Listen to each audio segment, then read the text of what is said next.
Hello there, this is Thomas Dolby.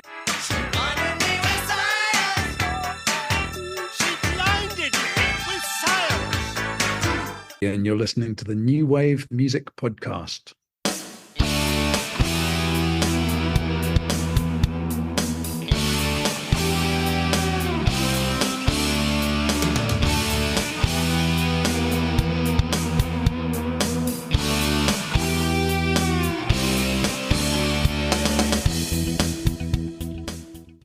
Welcome back to yet another special episode of the New Wave Music Podcast. I'm T-Bone. And I'm Steve. We are very excited to have Tom Bailey with us. You'll remember his days with the Thompson Twins and hits like The Gap. They say east is east, west is west. Two different colors on the map. Say break the line, choose the fact, and keep moving out into the gap. Love on Your Side. 'Cause you got love, love on your side. 'Cause you got love, love on your side. 'Cause you got love, love on your side. 'Cause you got love on your side. And Lies. Lies, lies, lies, yeah. Lies, lies, lies, yeah. Lies, lies, lies, yeah. Lies, lies, lies, yeah. Well, welcome to the podcast, Tom. Thank you very much. So, Tom, can you tell us about the early days of the Thompson Twins and how the band came together? The very early days were like just school friends who, we'd strummed guitars, as it were, at each other's homes. And we never thought actually of forming a band. We thought that was just like off the agenda. But what happened was that punk arrived and kind of gave everyone permission to have a go, jump on the stage and say, I can do that too. You don't have to be rich and famous to be in a band anymore. You can just be a kind of local try hard. And we did that, and it opened the door for us. And that's how it all started. School friends. School friends, kind of one of those simple stories that turned to success. Yeah. It got more complicated on the way, but for sure. There you go. Started out simple enough. Hold Me Now. Hold me now. Hold my heart. Stay with me. Let loving start. Let loving start. And Doctor, Doctor, doctor, can't you see I'm burning, burning? Oh, doctor, is this love I'm feeling? turned out to be huge hits for you guys in the band. What was it like to experience that level of success? Wow. Well, I mean, I guess you always kind of fantasize about it. And that's one of the reasons you do it. You think it's worth putting your music in front of people. But when those big hits arrive, I think you can't really be prepared for it, especially when it became not just a musical, but a visual connection through MTV and videos and all that kind of stuff. Suddenly, there was a very powerful global awareness of us. And yeah, it was a roller coaster ride, to be honest. As a musician, as a pure musician, you never really think about that. But suddenly, not being able to walk down the street becomes an interesting challenge. You're playing huge arenas and all those people. I guess so. But then, by the same time, it's enjoyable. I ain't complaining. Sure. And there's something about pop music which is meant to connect with masses of people. And when it does, then it means you're doing the right thing. So there's a kind of reward that's beyond just the numbers game. It's a feeling that you've connected with something. Well, Tom, one question I've had that if I ever had the opportunity to interview Mr. Tom Bailey, I'm going to ask him about is the song If You Were Here.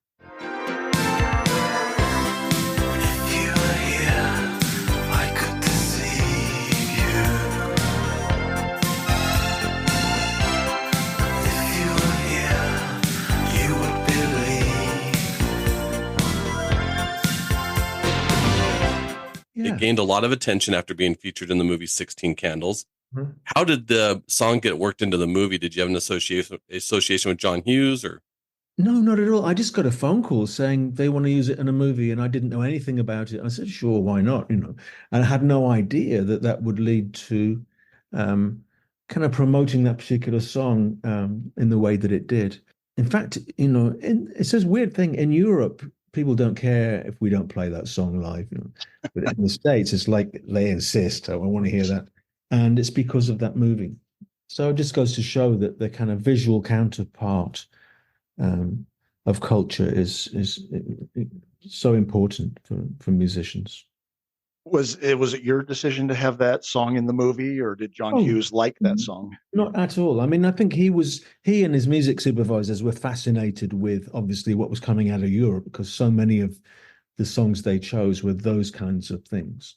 And I guess that gave it because after all, it was like a high school romance movie, right? So I've never actually seen it. That's the other weird thing. What? I've seen the actual end of the bit that features them because people keep posting it to me, but I've never actually sat down and watched the whole thing. I'm sure it's fantastic and people like all the rest of it.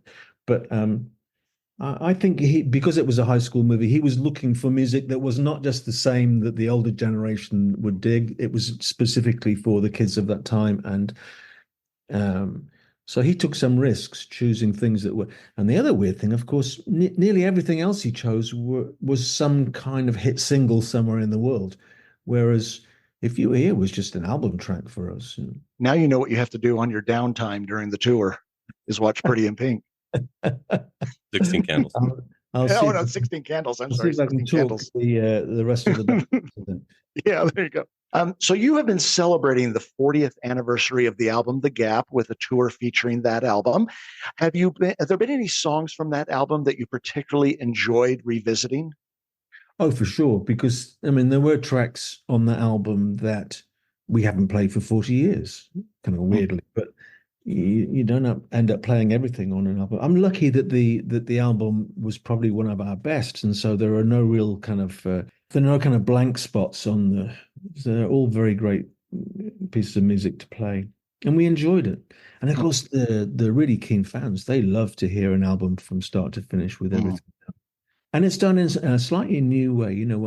I don't slavishly follow the sound of the original, and my band all incredible musicians, but some of them weren't even born 40 years ago.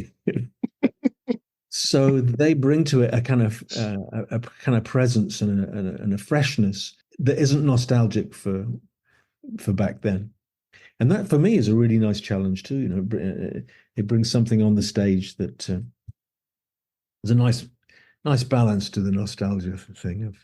I can imagine. Yeah. We recently talked with Thomas Dolby and asked him about his involvement with the Thompson Twins on the song In the Name of Love. In the name of love, yeah. In the name of love. In the name of love, yeah. In the name of love. Mm-hmm. How did he come about doing synths on that track? And did he work any more on than that just that one song? I don't remember him doing In the Name of Love, but I certainly do remember him playing on some tracks on the album that contained that song, because it was produced by Steve Lillywhite, and he invited Thomas along because I was showing an interest in including a kind of synth dimension to the sound. But I'd only recently been able to afford a synthesizer myself, so I wasn't really as adept. He was already kind of 2 blocks down the road ahead of me, and so it was good for him to kind of lead the way on that. And so we have this very early history of working together, but until tomorrow night, we've never actually played on a stage together. First time. It's going to be a nice thing, yeah. Although there's strange confluences too, like there was we both played keyboards on mega ballad hits by Foreigner. He did I've Been Waiting for a Girl Like You, and I did I Want to Know What Love Is. Oh, wow. And these little details join us together at the wrist and ankles, I think, Had you kept in contact with him over the years, or on and off? And in fact, a few years ago, he had a plan for us to work together and tour with some other musicians. And for one reason or another, it just never really happened. Someone was not feeling like touring because they'd been ill or something. And so we kind of said, well, it's a great idea. Maybe there'll be a chance in the future. And then when this tour came along, we saw, this is the chance for us to do something. Absolutely. And speaking of being in contact with, are you still in contact with your Thompson Twin bandmates, Alana and Joe? Oh, sure, yeah. There's been a lot of communication recently because we're re-releasing Into the Gap, as a kind of celebration of 40 years of that record and stuff. So yeah, a lot of discussion. Joe, I don't see so much. I might see him when I get to California. But Alana, I had coffee with in New Zealand 3 weeks ago. Oh, nice. Do you ever think about getting the band back together, or is that kind of just in the past? Sure, because people ask me all the time, but it ain't going to happen. I think I'd say that's more or less a certainty. When Joe and Alana subsequently left the group, they didn't carry on with music because that wasn't their thing, For me, it's a different story because I'm a musician. That's what I do when I wake up in the morning, and so that's the way it's turned out. But yeah, in a way, it's a pity. But they've moved it onto other things. Well, Tom, to kind of switch gears a little bit, I've got a couple questions about your most recent solo album, Science Fiction. Yeah. We reviewed it a few years ago. Me and T-Bone both really enjoyed that album. Songs like Shooting Star. Takes a fire to burn so bright, lighten up the darkest night. Way, way up in the sky, no need to wonder why. Hey, hey, you're a shooting star.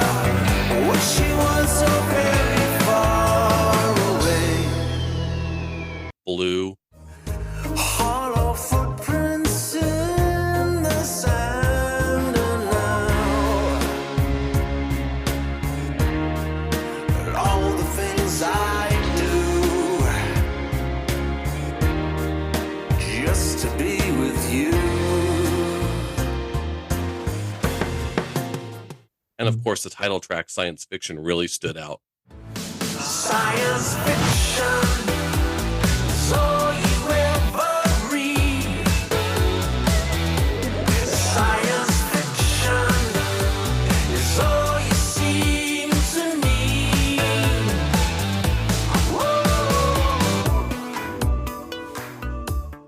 Have you been able to incorporate any songs from that album on your current tour? Yes, if time is allowed, we'll move beyond the kind of greatest hits list that we have to perform in America. But if on the Totally Tubular tour, I think less likely. But if we get a little bit more time, then for sure. I've been enjoying playing Science Fiction, Shooting Star live. Good live tracks. The problem is on the Totally Tubular tour, there are 8 bands, so Yeah. we can't all play for 2 hours. It's not like that. We have to have much shorter sets. I know you're doing a few shows with just you and Thomas Dolby, so maybe those shows the audience might get a little bit more of a deeper cut. Exactly. Yeah. How have audiences been feeling about these new songs? Oh, well, they're very well received. I mean, I was lucky that the release of that solo album, Science Fiction, coincided with a bit of a world tour anyway, so it was an opportunity to kind of put it in front of people and all the rest of it. So the fans love it. And a lot of people say, encouragingly enough, they say that it feels like I picked up where I left off, which was really what I was trying to do with that record. Because I obviously work in lots of other areas of music, but with Science Fiction, I wanted to say, yeah, this is how I would make a Thompson Twins record if I was starting it today. Yeah. Well, and I agree. I think, based on our review of it, I think that though not exactly the same as a Thompson Twins album, I mean, it really does kind of have that logical extension as though you had just moved right past that. And I really think it works. Yeah, it's unself-consciously pop music, so that's, whereas a lot of the other things I do are way off track in terms of being, they're not aimed at the mainstream of the pop audience. Right. So it's nice to be able to do those things sometimes, and you say, yeah, this is very clear what we're aiming for here. It's not an accident. Yeah. So, Tom, just kind of a selfish question. Are there any plans for a follow-up album, science for fiction? sure, for sure. Before I spoke to you now, I was just writing some music. So I'm always, Fantastic. yeah. I mean, these days, the way we consume music has changed so much, hasn't it? So it's not so easy to just say, okay, I've made some recordings, so let's stick them out and blah, blah, blah. It's a big job. Uh, but yeah, there'll be something along the lines. Not this year because we're going to re-release Into the Gap, and I don't want to get in the way of that, of course. Well, one nice thing about, I mean, not that I produce music or anything like that, but just my interaction with other artists is there are a lot of other options these days, like Bandcamp and all these others, where you can distribute music where you don't need a big label and everything. So I think that's one advantage of the days now with music. Yeah, it is nice. Yeah, and you can even release kind of one song at a time. You don't Mhm. put albums out anymore. But there is something nice about the old school way of making a body of work. It's a little tragedy if you make 10 songs and people only listen to one because that's the only one that gets on the radio, So you have to balance these things in a contemporary world. So, Yeah. Tom, a question that our listeners like us to ask the artists that we interview is, what's the strangest or most surprising thing that you've experienced throughout your career? Oh my gosh, it's all pretty strange, I have to say. The strangest and most surprising thing. I can't answer that. I mean, nothing springs to mind. Like I say, every day is a strange and surprising thing for me, and I kind of enjoy that. I think the day you wake up and say, "Oh, it's just another gig, and we have to get there, and it's kind of tedious," that's when you should quit. So Hmm. I still find it fascinating to be out on the road and performing and enjoying the audiences. And Yeah. every day is a challenge. You can't take anything for granted. Absolutely. So, our podcast is about new music from those, 80s, early 90s new wave artists. What are your thoughts on that new wave movement that happened then and its impact on the music industry during that time? Well, it was obviously a breath of fresh air for a lot of audiences around the world. And I think we were lucky in the sense that we were part of a kind of European and particularly a British movement of synthesizer and drum machine users that in a way took America by surprise. I don't think people were doing it so much here. So that's why people started calling it the second British invasion, which is a little bit fanciful maybe, but there was an element of that. And then, of course, that coincided with the arrival of MTV, which made music a visual proposition as well as an oral one. And so culturally, it was probably at its most powerful, and it created this golden age of music. So it's not surprising that even some contemporary musicians now almost copying the sound and the MO of 80s record making. Something special about it. It's so funny that you'd mentioned that because we just talked to Jonathan Horseman from a new band called Urban Heat. And one of their songs, A Simple Love Song, looks and it sounds, and in the video itself almost looks exactly like one of the Talking Heads videos. And so you're absolutely right. What was new then is now becoming new again. Yeah. And probably if we were able to check the entire history of popular music, those kind of effects repeat themselves endlessly. So it's not just the 80s that were so influential, but it's definitely there. And there's also something about admiring something you can't touch. So for example, the Talking Heads were a big influence on me because they weren't a local punk group in the UK. They were from over there somewhere, from New York. And I found that really fascinating and alluring. And so I was always kind of heading in that direction, I think. Now, you mentioned the Totally Tubular tour, and that's I tell you, if you have a chance to go to it, that is an incredible new wave tour. It has you, Thomas Dolby, Modern English, Men Without Hats, Romantics, Bow Wow Wow, and others. They're not all at each date, but I mean that's the good number of groups are going to be with it. Do you get asked a lot to be on these kind of mini festivals, and are you selective on which you choose? Well, you have to be a bit selective because you can't do everything, and certainly in the UK, there's now an established circuit of 80s festivals. And so I see a lot of the UK 80s bands in the summer, nearly every weekend. You bump into other people that are playing on the same festivals. And I do that every other year. So one year it's touring, next year festivals. And yeah, it's a funny thing because the 80s, as well as being a kind of golden age, was also forgotten by the regular festival promoters. They saw it as too pop or something, and not, it didn't fit the I guess it didn't fit the atmosphere of what they were trying to create. So interestingly enough, in the UK, 80s festivals grew as a separate entity, and now they're well established and we all have great fun. And yeah, so I see Hey, those bands that I remember from back in the day. I see them backstage now. we get a few those little festivals here, but I tell you, us over here in the States are very jealous of what they get over in the UK. Right, right. Someone should bring that over here and do it here too. Yeah, no, we'd be there, that's for sure. So with this Totally Tubular tour, what can we expect from your set? It will be predominantly a greatest hits show, and there'll be lots of things that people will recognize and be able to enjoy. And and I like it when people sing along and show that they know the songs and what have you.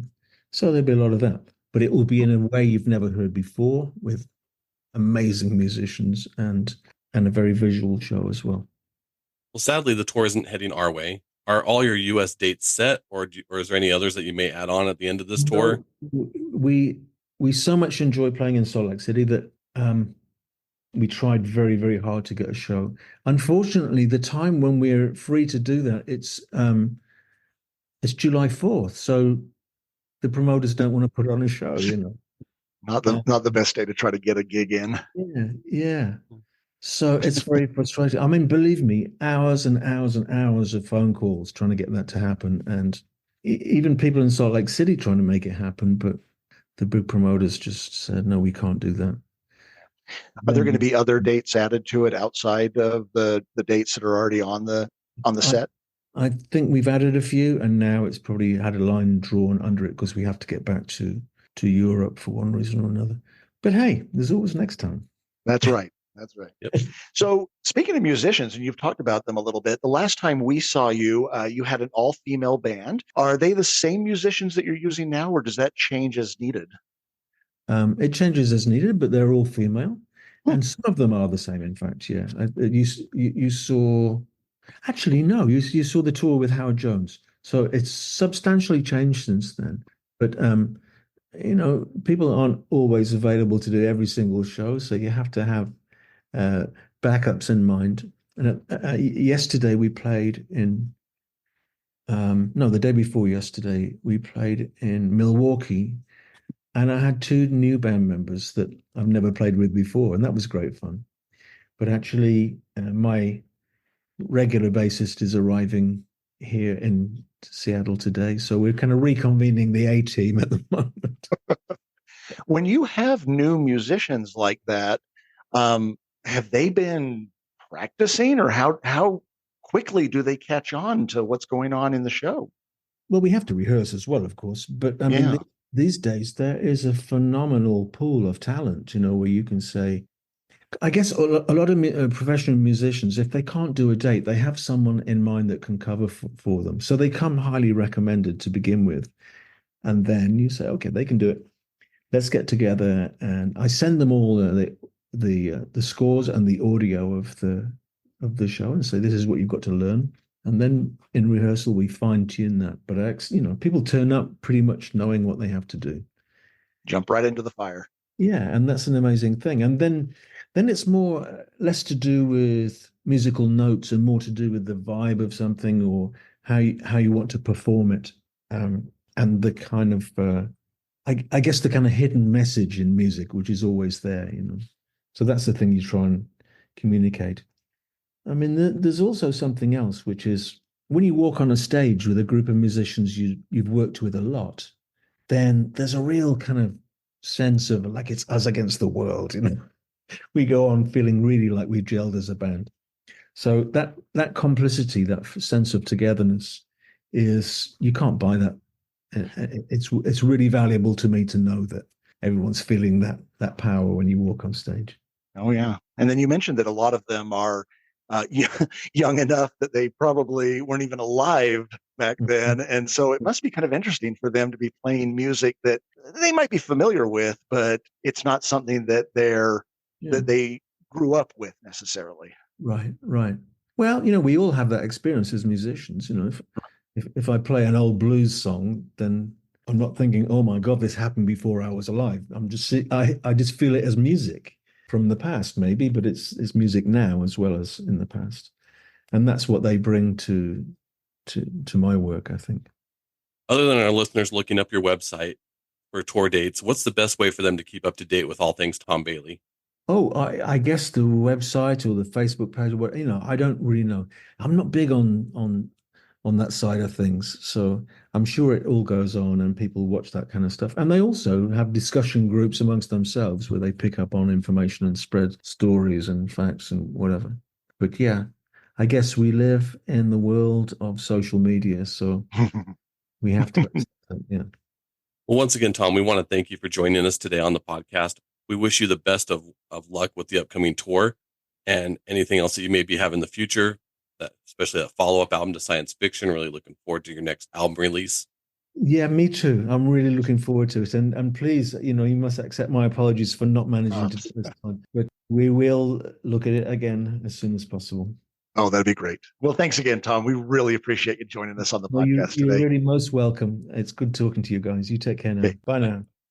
Well, once again, we want to thank Tom Bailey. That was a great interview. We really appreciate it. So we hope that on our next episode, we don't want to make any guarantees, but we hope on our next episode, we're going to have the reviews for the latest from James and the Pet Shop Boys. Thanks for listening. We'll see you next time. If this is your first time listening, we thank you and ask that you please subscribe. That's a great way to support us. And if you enjoyed this episode, please feel free to leave us a 5-star review. You can find us on YouTube, Instagram, and Facebook. Just search for New Wave Music Podcast. We'll catch you on the next episode.